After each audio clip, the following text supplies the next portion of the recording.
તો હવડાયર અને જય માતાજી, જય Shri Ram and good morning મિત્રો.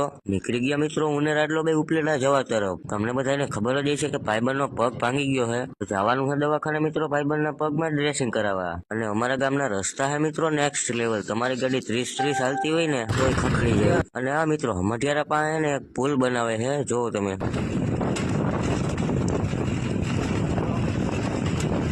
અને આ મિત્રો હમઢિયારામાં રોડ થઈ ગયો છે કે આપણી ગાડી એક જ વાર દેખાય એમ લીટી જેવો ચોખ્ખે ચોખ્ખો રોડ બની ગયો છે. પ્લેટા પહોંચી ગયા હતા મિત્રો ને તા મેં જોયું કે ભાઈબંધનું આપણે પંચર થઈ ગયું હતું. પછી મેં ભાઈને પૂછ્યું મિત્રો કે તમારું ટાયર ઓલું થઈ ગયું એવું છે.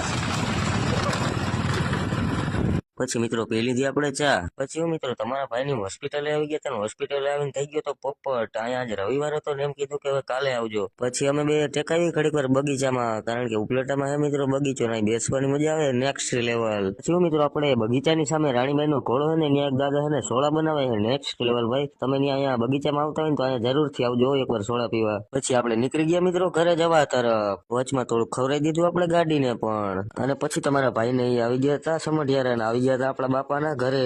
અને અહીંયા આવીને તમારો ભાઈ વગાડવા માંડ્યો બેન્જો. બેન્જો કહેવાય કે આને કઈ કહેવાય મિત્રો મને નથી ખબર, તમે કોમેન્ટ કરી દેજો.